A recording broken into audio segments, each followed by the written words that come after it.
참예수님 이승화 시몬 신부입니다. 여러분의 시간은 소중하니까 조금 더 빨리 보시는 걸 좋지만 오늘부터 시작한 내용은 조금 생각하면서 들어야 될 수도 있으니까요. 정속도로 보시는 것도 괜찮겠습니다.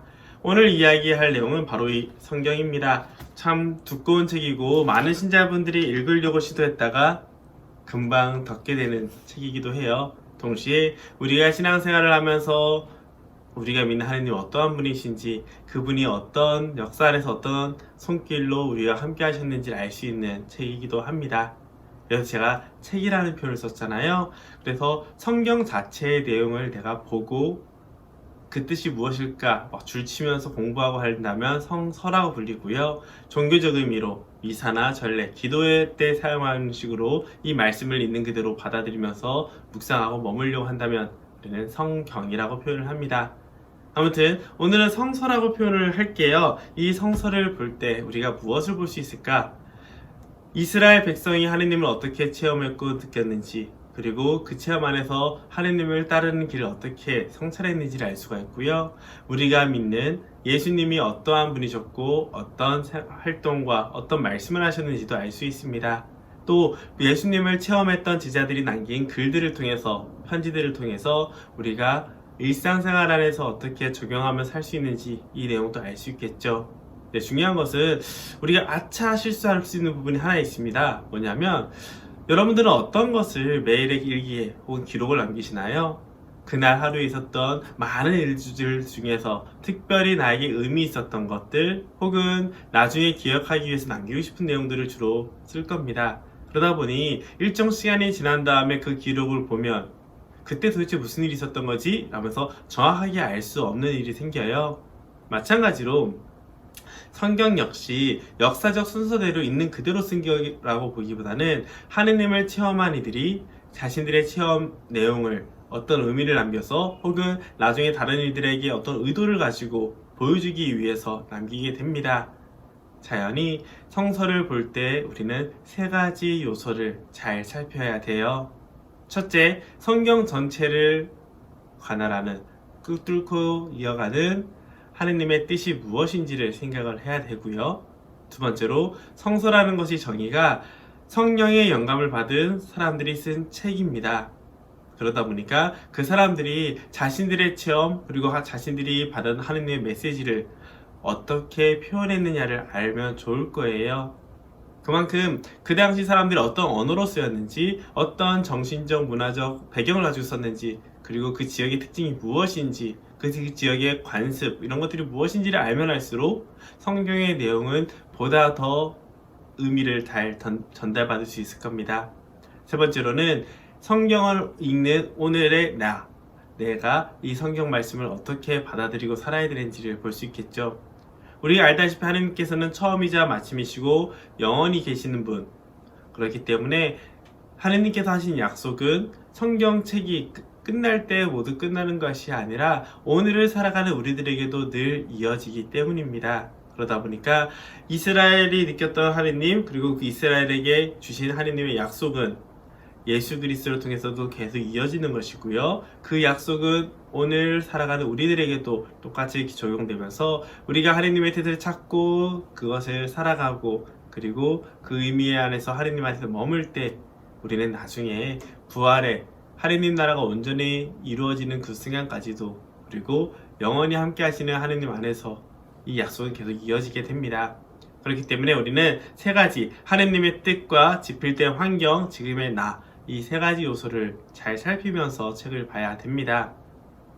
하느님의 전체적인 뜻은 하느님 사랑, 이웃사랑, 그리고 당신께서 하신 약속 세 가지였던 함께 해주신다는 약속, 땅의 약속, 후손의 약속, 이런 식으로 여러 가지 내용들을 알 수 있는데, 그 내용들은 역시 성경 안에서부터 처음부터 읽다 보면은 하나씩 밝혀지게 됩니다.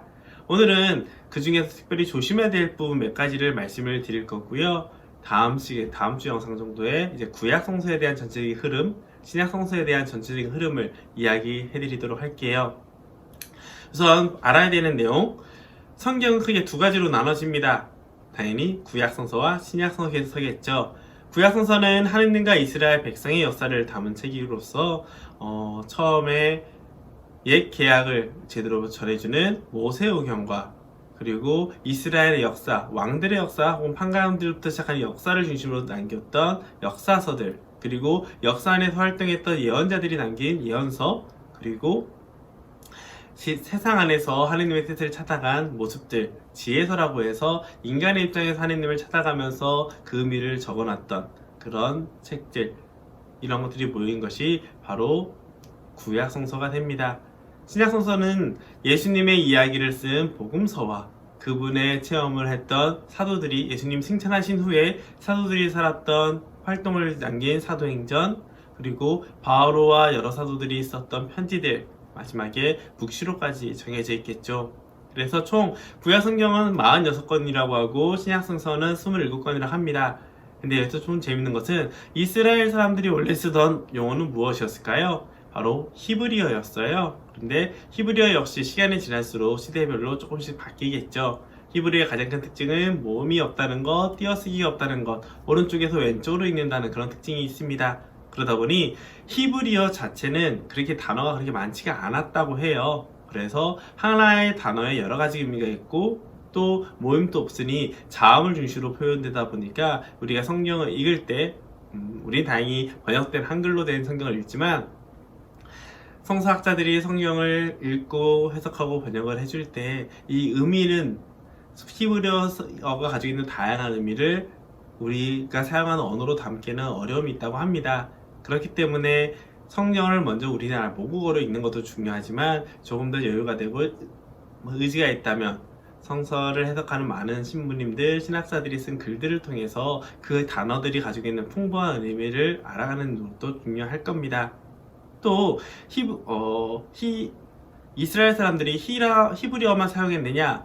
우리나라도 표준어가 있고 지역의 방언들이 있잖아요. 그것처럼 히브리어 역시 그 당시 전체적으로 쓰였던 히브리어가 있고 그 지역마다 쓰던 언어들도 있었습니다. 그러다 보니까 아람어 이런 것처럼 다양한 언어들이 있겠고요. 그러면 성서가 표준어로만 우리에게 전해진 것이 아니라 다양한 사본이라고 표현하는데 다양한 언어들로 번역된 글 혹은 자신들이 사용했던 언어로 기록한 글들이 이렇게 전해지게 돼요. 그런 얘기는 우리가 성서를 공부할 때도 성서의 개수 46권, 27권이라는 개수 역시 히브리어를 그대로 인정하느냐 아니면 히브리어를 히라버로 번역한 성경을 우리가 인정하느냐 이런 차이에 의해서 유대교와 그리스도교, 특히 가톨릭과 개신교 안에서 성서 권수의 차이가 벌어지게 됩니다. 자, 그러면 성서를 왜 읽어야 되는지, 어떻게 읽어야 되는지, 어떤 방법으로 읽으면 좋은지도 한번 이야기를 나눠볼게요. 제가 가능하면 10분 안에 영상들을 끝내려고 하니까 조금 많이 빨라지고 있는데요. 성경을 읽어야 되는 이유는 한 가지입니다. 과거의 하느님의 사랑을 기억하고 미래에 대한 희망을 간직하며 오늘 하느님의 사랑을 살기 위해서입니다. 아까 처음에 말한 것처럼 하느님의 약속은 어느 순간 끝나는 것이 아니라 모든 사람들이 구원받기까지 계속 이어지기 때문에 우리가 과거로부터 하느님이 역사에서 어떻게 개입을 하셨고 어떻게 당신의 백성을 이끌었는지 안다면 우리는 그 희망을 가지고 오늘을 살아가며 살 수 있기 때문입니다. 자연히 신앙인으로서 살아가는 데 필요한 기준들이랄까요? 하느님이 원하시는 뜻 그리고 그분의 구원 계획을, 섭리를 우리는 성경을 통해서 배울 수가 있게 됩니다. 그럼 어떻게 읽어야 될까? 성경은 기본적으로 사실 기반이라기보다는 체험을 중심으로 쓴, 의미 중심으로 쓴 기록을 남겨놓은 기록이라고 보시면 될 거예요. 그러다 보니 성경은 신앙의 눈으로 보셔야 합니다. 있는 그대로 문자로 그대로 받아들이면 그만큼 위험성도 있거든요. 사실 성경 말씀을 가지고 조합을 조금만 살짝 바꾸게 하면 이것을 굉장히 위험한 발언도 가능하거든요. 예를 들어 구약에서 하느님은 굉장히 잔인하고 폭력적으로 등장하지만 신약성서에서 하느님은 굉장히 사랑과 자비가 넘치는 분으로 소개가 되거든요. 그러다 보니까 구약의 하느님을 중심으로 사람들에게 설명하고 말하게 되면은 약간 공포의 하느님이랄까요? 신앙생활이 벌받지 않기 위해서 하는 신앙생활로 변할 수도 있습니다.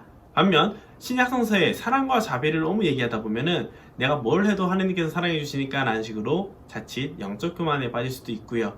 그렇기 때문에 신앙의 눈으로 보되 문자적 의미 있는 그대로의 글을 읽고 그 안에 있는 하느님의 뜻을 찾는 노력이 필요합니다. 하느님의 전체적인 뜻은 성경 안에 이루어지는 전체적으로 흐르고 있는 그 큰 뜻 안에서 개별적인 부분을 이해해야 된다는 것이죠. 그렇기 때문에 성경을 보시면서 교회 가르침을 같이 보시면 굉장히 도움이 됩니다. 교회에서 어떤 식으로 해석을 하기를 원하는지, 그리고 성경 해석은 굉장히 열려 있지만 해석의 큰 틀 안에서 성서를 봐야 되기 때문입니다. 어떻게 읽는 것이 좋으냐? 사실 어떤 방법으로든 읽는 것이 중요한데요. 그래도 조금 더 지치지 않고 읽고 싶다면 저는 아무래도 우리가 그리스도교니까 예수님의 이야기를 남기는 복음서를 먼저 보시고 그 복음서의 일상의 적용이라고 볼 수 있는 서간들을 보시길 추천을 드립니다.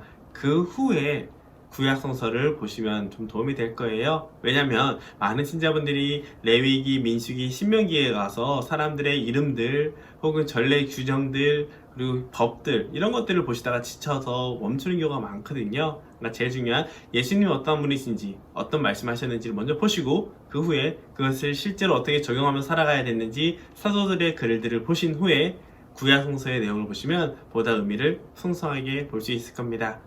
네, 말이 많이 길어졌는데요. 본당 내에 있는 많은 성서 프로그램들, 교구에서 많은 성서 프로그램들, 이 공식적으로 하는 프로그램들을 참여함으로써 도움을 받는다면 여러분들의 성서에 대한 지식이 그리고 성서의 의미를 내 일상으로 가져오는데 굉장히 큰 도움이 될 겁니다.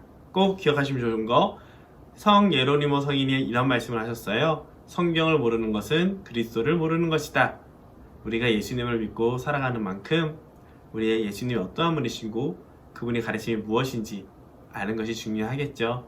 그래서 내 집 근처에 항상 내 방 혹은 내가 일상 안에서 가는데 항상 성경을 두고 항상 가깝게 접할 수 있었으면 좋겠습니다. 오늘도 들어주셔서 감사합니다. 좋은 하루 되시기 바랍니다.